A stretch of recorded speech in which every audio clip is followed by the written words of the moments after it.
जब आप कोई मकान बनाते हैं तो उस कंडीशन में क्या होता है कि आपको ये ध्यान देना पड़ता है कि उसकी नींव कैसी है। जब हम उसकी नींव देखते हैं तो हमारा जो मकान है वो बहुत ही अच्छा बनता है।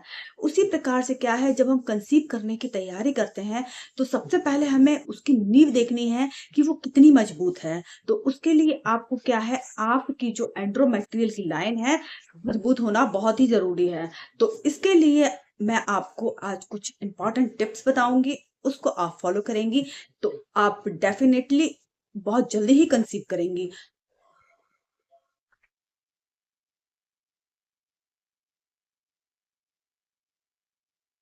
सो हेलो एवरीवन, स्वागत करती हूँ मैं आपका माइंड और हेल्थ में। मैं आपकी होस्ट डॉक्टर बबीता। तो हर महिला के लिए उनकी जो प्रेगनेंसी होती है बहुत ही इम्पोर्टेंट होती है और यह पूरी 9 महीने की जर्नी होती है। और इस जर्नी में बहुत सारे चेंजेस आते हैं जो कि महिला को फिजिकल मेंटली हर तरीके से बदलते हैं। तो इस दौरान क्या होता है कि एग और स्पर्म मीट करते हैं, उसके बाद फर्टिलाइजेशन की जो प्रक्रिया होती है, उसके बाद में क्या है, आपकी इम्प्लांटेशन की प्रक्रिया होती है। तो इम्प्लांटेशन की जो प्रक्रिया होती है वो जाकर आपकी यूट्रस में कंप्लीट होती है। और यूट्रस एक तरह से क्या है कि आपका जो भ्रूण है उसके लिए गद्दे का काम करता है। तो जैसा कि मैंने आपको वीडियो के स्टार्टिंग में बताया है कि अगर आप कोई घर बना रहे हैं तो उसकी नींव बहुत मजबूत होना चाहिए। उसी प्रकार से क्या है कि आपका जो भ्रूण है जहाँ चिपकता है, वो जो हिस्सा है, वो जो गर्भाशय की परत है वो मजबूत होना बहुत जरूरी है। बहुत सारे केस में गर्भाशय की परत के कारण ही बहुत सारे लोग कंसीव नहीं कर पाते हैं। सबसे पहले तो आपको आपकी बॉडी को ऑब्जर्व करना बहुत जरूरी है। मैं अपने हर वीडियो में ये बताती हूँ कि आपको आपकी बॉडी का ऑब्जर्व करना बहुत ही इम्पोर्टेंट है। इससे क्या है कि जो लोग अब गर्भ धारण करने की ओर हैं या उसकी तैयारी कर रहे हैं उनके लिए बहुत ही बेनिफिट रहेगा। इससे क्या है कि आप अपने ओव्यूलेशन को भी ट्रैक कर पाते हैं और आप अपने बॉडी के फंक्शन को भी ट्रैक कर पाते हैं। इसमें क्या है, सबसे पहले ये जानना जरूरी है कि आपका यूट्रस है वो सही वर्क कर रहा है कि नहीं कर रहा।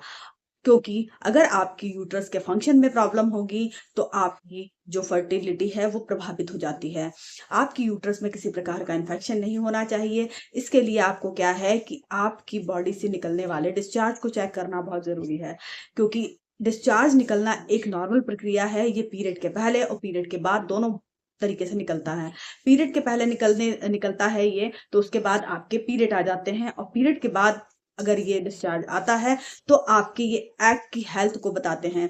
अगर ये डिस्चार्ज आपका वाटरी हो और फिंगर पे आप अगर लेते हैं और वो वाटरी वाटरी सा दिखे तो समझिए ये नॉर्मल डिस्चार्ज है, मतलब कि आपका एग बन रहा है और रप्चर होने की ओर है। अगर ये आपका डिस्चार्ज स्टिकी है या इसमें से स्मेल आ रही है और आपकी पैंटी की लाइन से अगर ये चिपक जाता है तो ये चिंता वाली बात है। हो सकता है आपके यूट्रस में, आपके गर्भाशय में किसी प्रकार का कोई इन्फेक्शन हो सकता है। तो आप इसको अपनी गायनोलॉजिस्ट से दिखवाइए और उसका उचित ट्रीटमेंट लीजिए।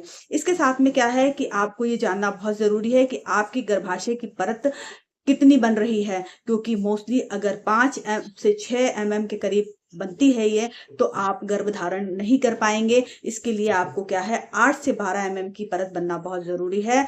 तो इससे क्या है, आप हेल्दी गर्भ धारण कर पाएंगे। महिलाओं में सिर्फ एक यही कारण है जिससे कि वो गर्भ धारण नहीं कर पाती हैं, जिसमें क्या है, उनकी जो एंड्रोमेट्रियल की लाइन है वो सही प्रकार से नहीं बन पाती है। तो इसके लिए क्या है कि आप की कुछ बेसिक चीजों को फॉलो कीजिए। जैसे कि आप अपने खान पान पे विशेष ध्यान दीजिए। आपको आपके पीरियड्स के बाद में आपको आधा अनार और आधा चुकंदर दोनों का मिला के आपको जूस लेना है। इससे क्या है कि आप की बॉडी में आयरन की कमी है उसको ये पूरा करेगा और आपको आपकी जो एंड्रोमेट्रियल की लाइन है उसको बनाने में ये हेल्प करता है। दूसरी बात क्या है कि आपको प्रोटीन रिच फूड लेने हैं। ये आपके एग की क्वालिटी को अच्छा रखते हैं और आपके यूटेराइन फंक्शन को भी ये अच्छा करते हैं। इसके अलावा आपको क्या है कि थोड़ी सीड साइक्लिंग करनी है। इसमें आप अलसी के बीज और तिल के बीज खा सकते हैं। अलसी के बीज और तिल के बीज क्या है कि आपके जो प्रेगनेंसी को संभालते हैं हार्मोन, जो कि एस्ट्रोजन और प्रोजेस्टेरॉन है, उसको ये उसके फंक्शन को ये मजबूत करते हैं और उसके फंक्शन को बढ़ाते हैं, जिससे क्या है कि आपके एग की क्वालिटी अच्छी रहती है और आपके यूटेराइन के फंक्शन हैं वो भी अच्छे रहते हैं। इसके अलावा क्या है, आपको कुछ एक्सरसाइज करना बहुत ज़रूरी है, क्योंकि बहुत बार ऐसा होता है कि आप एक्सरसाइज करते हैं तो उससे भी आपके यूट्रस के जो फंक्शन है बहुत अच्छे हो जाते हैं और आपको आपकी जो एंड्रोमेट्रियल की लाइन है वो बहुत अच्छी बनती है। तो इसमें क्या है, आप बटरफ्लाई आसन कर सकते हैं, आप विपरीत करणी आसन कर सकते हैं, आप ब्रिज आसन कर सकते हैं, आप प्राणायाम कर सकते हैं। इसको आप करेंगे तो आपको बहुत ही बेनिफिशियल फायदे मिलेंगे। इसके साथ में आपको अपने को तनाव से दूर रखना है, अच्छा-अच्छा सोचना है, आपको मेडिटेशन करना है, आपको मैनिफेस्टेशन करना है, आपको ये अपने आप से बातें करनी है कि मैंने बहुत जल्दी कंसीव कर लिया है, मेरे पास बहुत हेल्दी बेबी है। इस तरीके की बातों को आप मैनिफेस्ट करेंगी तो आप बहुत जल्दी ही कंसीव करेंगी।